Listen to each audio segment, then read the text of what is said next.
Do you know what is a Hamiltonian for a non-conservative system? Actually, the concept of Hamiltonian is a fundamental concept in Hamiltonian mechanics, and you have studied it several times in your course on classical mechanics and even in a study of quantum mechanics. Because whenever you talk about Schrodinger equation, which is the basic fundamental equation of quantum mechanics, you always have to find Hamiltonian of the system. Okay, so you can say that this Hamiltonian is a powerful framework for solving classical mechanics problem and as well as a quantum mechanics problem.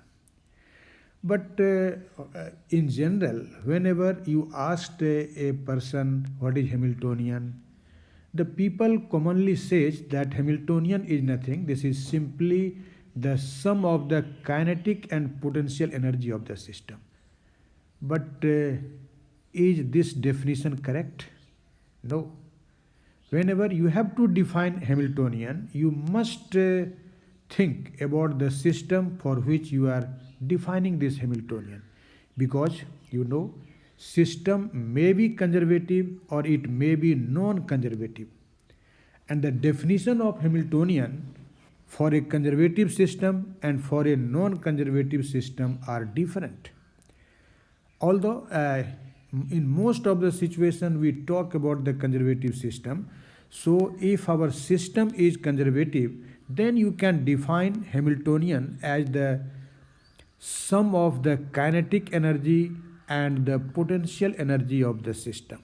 So mathematically we simply write, in case of a conservative system, Hamiltonian H is equal to T plus V, where T actually represents the kinetic energy of the system and V represents its potential energy.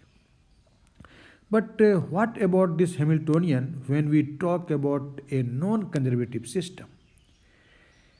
Is this definition of Hamiltonian, that is H equal to T plus V, valid when you talk about the non-conservative system? Answer is no. In case of a non-conservative system, Hamiltonian is not equal to T plus V. Okay? As you know, in case of a non-conservative system, apart from the conservative forces, non-conservative forces like force of friction, damping force, and other external forces also act on our system. In fact, in that very condition, Hamiltonian is not equal to sum of the kinetic and potential energy. In that condition, we define Hamiltonian like this. This is T plus V plus W and C.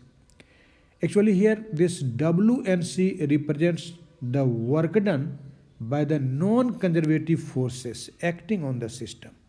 Or you can also say that this W and C represents the work done by the non-conservative forces or the work done by the external forces or the forces with which we cannot associate any potential energy. Because you know, potential energy of the system is associated with potential forces, that is conservative forces only. You can't define potential energy with respect to a non-conservative force.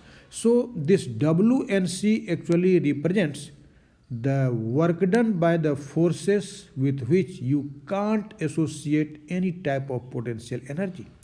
So if your system is non-conservative, then Hamiltonian is defined by T plus V plus W and C, where, as I have told you, that T represents the kinetic energy of the system, which is in general the sum of the kinetic energy of the individual particles of the system, and V, this is energy of interaction, or you simply say that this is potential energy of the system, and this potential energy is due to the conservative forces acting between the different parts of our system. Okay? And this W and C, as I have told you, this corresponds to the work done by the non-conservative forces or the external forces with which we can't associate any type of potential energy. So in one sentence you can say that for a non-conservative system, Hamiltonian is not equal to T plus V, but it is equal to T plus V plus W and C. Okay.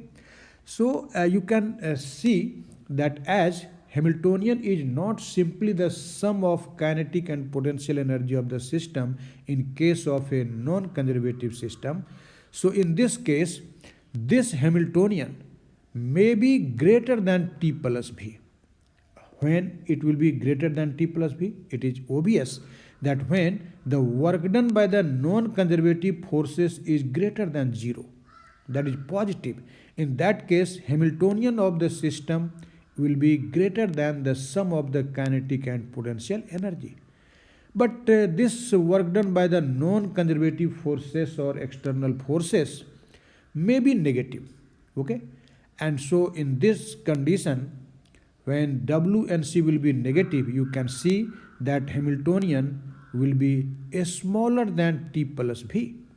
So if you are talking about a non-conservative system, you have to say that Hamiltonian is equal to sum of the kinetic energy of the system, potential energy of the system, and the work done by the non-conservative forces acting on the system. And so in this case, Hamiltonian may be greater than sum of the kinetic and potential energy, or it may be less than the sum of the kinetic and potential energy. So whenever you have been asked a question that Hamiltonian is equal to what, first of all you have to think about the system for which you are going to define the Hamiltonian. In case of conservative system, Hamiltonian is simply sum of the kinetic and potential energy, but in case of non-conservative system, Hamiltonian is not equal to T plus V, but it is equal to T plus V plus W and C. Okay.